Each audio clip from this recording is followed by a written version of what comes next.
Hello and thank you for joining us on AN24 News Round. Here are the headlines.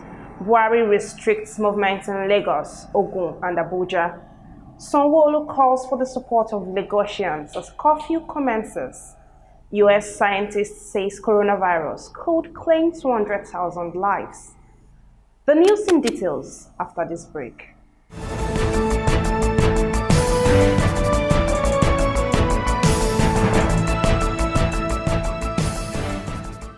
President Muhammadu Buhari on Thursday imposed curfew in Abuja, Lagos and Ogun states. The president, during a live transmission on national television, said the restriction was to curb the spread of coronavirus in the states. He said the move was based on the advice of the Federal Ministry of Health and the Nigeria Center for Disease Control. The restriction, which is set to kick off by 11 p.m. on Monday, March 30th, is expected to last at least 14 days. He, however, noted that commercial establishments such as food processing, distribution and retail companies, petroleum distribution and retail entities, power generation, transmission and distribution companies, and private security companies are exempted. He also announced the approval of 2-month stipends for the most vulnerable in the society. I'll go on a break now, and when I come back, the editor of AN24.net and a social commentator, Paul Dada, will join me as we examine the highlights of the president's speech.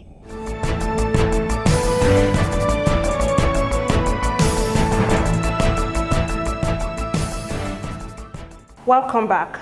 Now joining us is Paul Dada, the editor of AN24.net and a social commentator. Together, we'll take a look at some of the highlights from the president's speech on coronavirus in Nigeria, which aired yesterday. Thank you for joining us, Mr. Paul Dada. Thank you, very happy to be here. So the president said quite a lot of interesting things yesterday, considering that Nigerians have been waiting a long time for this speech. And one of the things that caught my attention was the fact that he said that the lockdown would be for 2 weeks at first, and there would be a review after 14 days to see if there is a need to extend the lockdown. Do you think we'll see any changes within those 2 weeks? How effective do you see this lockdown, turning out in the next 2 weeks? I'm personally hopeful that the lockdown is going to be very effective. I hope that during this time, a lot of cases, a lot of unconfirmed cases are yet to be confirmed, will be discovered during that period, because I can tell that so many people have this are infected with this coronavirus disease, but they are moving around, So this lockdown provides an opportunity for government and its agents to be able to trace people who might have the disease to their residences. They won't be moving about this time around. So I can assure you that by the end of 2 weeks, we'll probably have, I'm almost sure that we're going to have cases, confirmed cases in thousands. Okay. Yeah, so there will be a drastic increase in the numbers of cases. Yeah, there has to be, because people will be traced. Contacts of cases who may also have this, who may also have the infection, will have to be traced to their houses, place of residence. This time around, they won't be moving around. Because of the stay-at-home order. Exactly. So. All right. Now, moving away from that, there's also the issue of the stipend. The government said it would be giving stipend to the most vulnerable, members of the society. And it has also, given loan reliefs to some people that had loaned money, like the trader money, the farmers' money, and all of that. What do you think? Do you think they'll be able to effectively give out these stipends?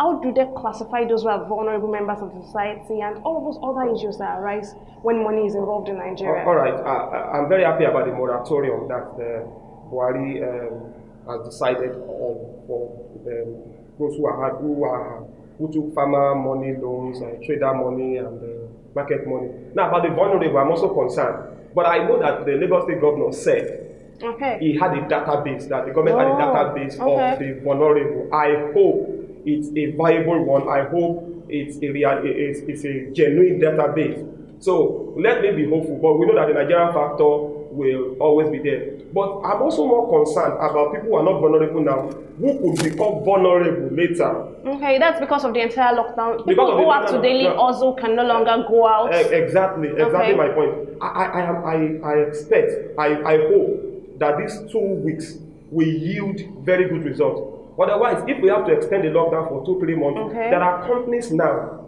that will probably will not be able to pay the salaries anymore because they depend on daily, weekly, monthly revenue. And once they can't pay, you discover that people who are workers, professionals, when there is no inflow, you know, they have no inflow, and you discover that these ones too will become vulnerable, and we might be having an economic disaster on our hands. But I am praying, I'm hoping that it doesn't get to that. I'm very, very particular. I'm very concerned about the attitude of our people. Okay, I was coming to that. Yeah. How compliant do you see Nigerians being? And then we also have the overzealousness of security officials on the road, like the police and the soldiers, who might go beyond the call of duty to I've begin to always beat people and all of that.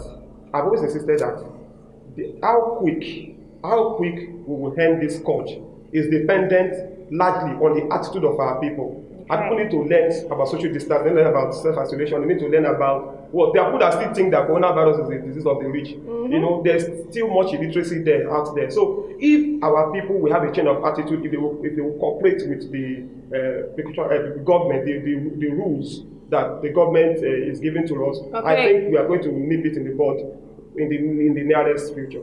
All right, my last question. You know, you already spoke about sustainability. Worst case scenario, what do you see this turning out to be if we have to extend beyond 2 weeks and people can no longer afford to feed themselves, can no longer afford to buy necessary, essential things for surviving? Maybe we can endure for 2 months. But even US is panicking. US actually said, I think there was a prediction in US that the economy will be severely affected if this scourge continues till August. So we have entered global recession. You understand? I think IMF declared that already. We've entered global recession, and Nigeria, which operates on we have just mono economy. We will not. It won't be very funny. So let us hope that within 2 months we made significant progress in the fight against the coronavirus disease, to the extent that we may be able to some extent move around as we should. I mean that maybe to some extent the economy will come back to life. All right then, thank you for joining us on AN24 TV, Mr. Paul, and I hope you're staying safe. Yes, definitely. All right, thank you.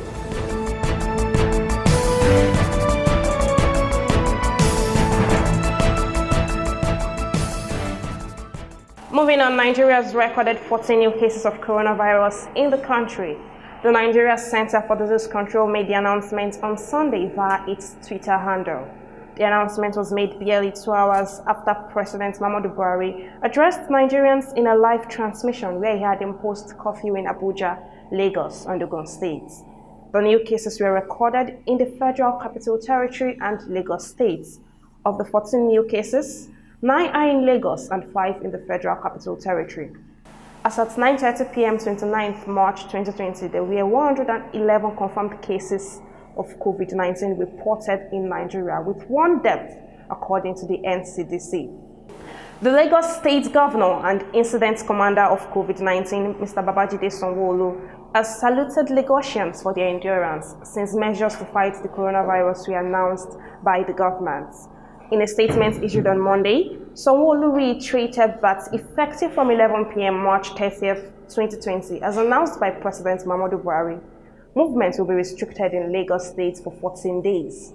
He maintained that the restriction will enhance chances of defeating coronavirus by giving room for medical workers to deal faster with cases, contain the disease as those infected will be easily identified and isolated, enhance social distancing, while the restrictions will also prevent more people from contracting the disease.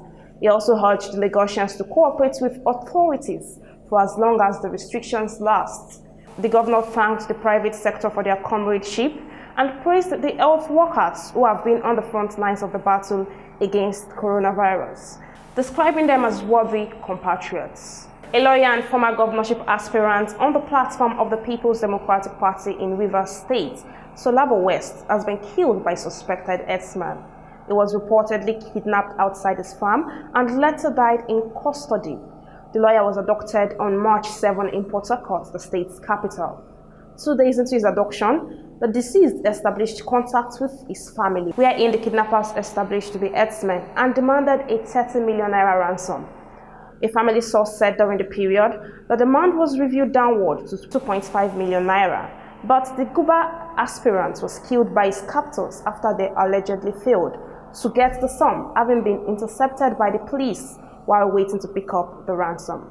And finally on the news, senior US scientist Dr. Anthony Fauci issued a cautious prediction on Sunday that the novel coronavirus could claim as many as 200 lives in the US. As state and local officials described increasingly desperate shortages in hard-pressed hospitals. Dr. Fauci, who leads research into infectious diseases at the National Institutes of Health and is a leading member of Trump's coronavirus task force, also noted that this was mere speculation and he did not want to mislead people. COVID-19 has hit the US with explosive force in recent weeks, following a path seen earlier in parts of Asia and Europe. It took a month for the US to move from its first confirmed death on February 29 to its 1,000th. The case total of 124,763, as tallied by Johns Hopkins University, is the world highest. In the US, the epicenter has been New York City with 672 deaths so far.